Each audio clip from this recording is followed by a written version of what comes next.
Selamat pagi. Untuk video kali ini kita akan melakukan tes kemampuan beberapa siswa teknik alat berat. Mari kita lihat penampilan dari Laura Okta Sahwaluna dan Juliana Safira. Come on. Halo teman-teman, kita siswa dari SMK Negeri 2 Sumba Besar dari jurusan Teknik Alat Berat angkatan ke-18 tahun 2023-2024. Aku Julia dan aku Laura. Penasaran sama videonya? Jangan di-skip ya. Di jurusan Teknik Alat Berat ini, kita wajib tahu nih 4 sistem yang ada di engine. Yang pertama ada air intake and exhaust system, yang kedua ada lubrikasi system, yang ketiga ada cooling system, dan yang keempat ada fuel system. Nah, sekarang aku mau jelasin nih salah satu sistem yang ada di engine, yaitu air intake and exhaust system. Nah, di sini salah satu komponen dari turbocharger yaitu compressor wheel yang akan menghisap udara dari luar. Udara akan menuju ke pre-cleaner yang berfungsi untuk menyaring kotoran kasar dan air cleaner yang berfungsi untuk menyaring kotoran halus. Setelah itu, udara akan melewati turbocharger dan akan memasuki aftercooler. Nah, di aftercooler ini udara akan mendinginkan udara yang dari turbocharger. Setelah itu, udara dari aftercooler akan melewati intake manifold untuk menuju ke ruang bakar. Nah, terjadilah siklus 4 langkah. Selanjutnya, sisa pembakaran akan keluar melalui exhaust manifold. Nah, yang dimana exhaust manifold itu akan mengiringi udara menuju ke turbine wheel. Yang dimana turbine wheel ini adalah komponen dari turbocharger. Nah, karena turbine wheel dan kompresor ini satu shaft, jadi pada saat sisa pembakaran menghantam sudut-sudut pada turbine wheel, maka kompresor juga akan ikut berputar. Kemudian, sisa pembakaran akan keluar melalui muffler yang berfungsi untuk meredam suara, meredam getaran, dan meramahkan lingkungan. Dan yang terakhir, sisa udara akan keluar melalui exhaust tank yang berfungsi untuk menjauhkan keluarnya sisa pembakaran dari operator. Selanjutnya kita ke sistem yang kedua, yaitu cooling system. Sini teman-teman, kita lihat. Sini ada komponen yang namanya water pump yang berfungsi untuk memompa atau mensirkulasikan coolant dari radiator bagian bawah, lalu akan dialirkan menuju ke oil cooler. Yang dimana fungsi oil cooler ini adalah untuk menjaga viskositas oli atau menjaga kekentalan oli dengan cara memindahkan panas dari oli ke coolant.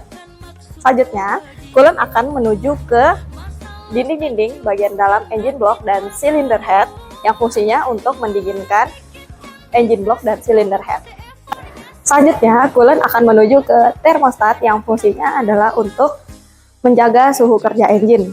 Dengan cara apabila coolant pada suhu normal, dia akan kembali ke water pump. Dan apabila coolant melebihi suhu normal, dia akan membuka termostat atau water temperature regulator ini terbuka, lalu coolant yang panas tadi akan menuju ke radiator yang fungsinya adalah untuk membuang panas dari coolant ke udara. Selanjutnya, di sini ada komponen yang namanya radiator cap. Bisa dilihat teman-teman, ini radiator cap. Ini ya. Radiator cap ini fungsinya untuk menjaga tekanan berlebih yang ada pada sistem pendingin.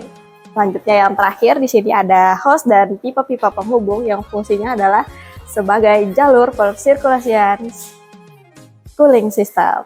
Terima kasih. Selanjutnya kita lanjut sistem yang ketiga, yaitu lubrication system.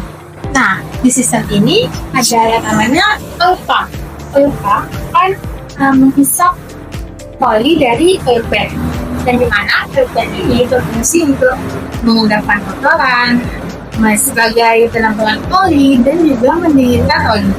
Nah, di oil pan ini terdapat 3 komponen nih. Yang pertama ada internal bevel, inlet stream, dan juga suction duct.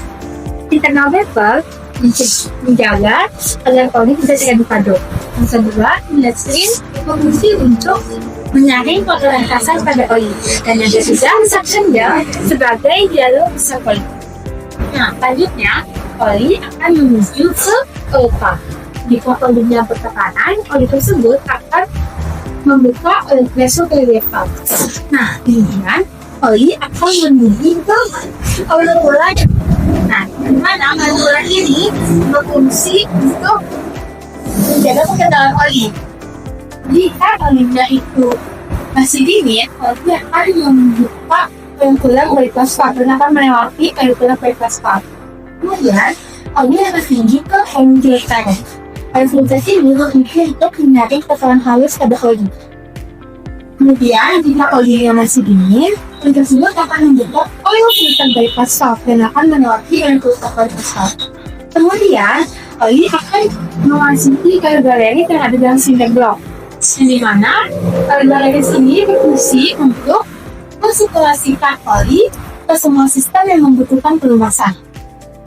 Kemudian, ada yang namanya piston cooling jet di dalam engine block. Piston cooling jet ini berfungsi untuk mendinginkan silinder bagian dalam dengan cara menyemprotkan oli dari bagian bawah piston. Nah, pada sistem pelumasan ini ada namanya increase middle line and pipes. Increase middle ini ada 3 fungsi. Yang pertama, menyamakan tekanan di luar dan di dalam engine. Yang kedua, membantu kembalinya oli ke oil pan dengan lebih mudah. Dan yang ketiga, membuang kotoran gas pada ruang pembakaran melalui ring piston. Dan line and pipes-nya sebagai jalur mengalirnya oli. Selanjutnya kita ke sistem yang keempat, yaitu fuel system. Pertama-tama di sini ada komponen yang namanya fuel tank yang berfungsi untuk menampung fuel, mendinginkan fuel, dan mengendapkan kotoran pada fuel. Selanjutnya ini adalah selang yang terhubung ke transfer pump yang akan melewati primary fuel filter dan secondary fuel filter. Kita ke sana. Selanjutnya di sini ada komponen yang namanya fuel transfer pump, yaitu berfungsi untuk memompa fuel dari fuel tank menuju ke primary fuel filter atau melewati primary fuel filter, yaitu yang berfungsi sebagai menyaring kotoran yang kasar saat pertama kali.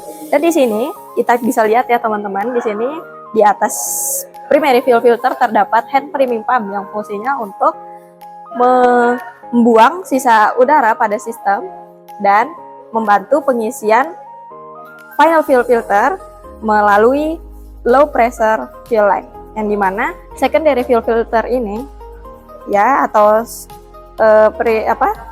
final fuel filter berfungsi untuk menyaring kotoran pada fuel yang lebih halus. Fungsi dari low pressure fuel line ini adalah sebagai jalur fuel yang bertekanan rendah.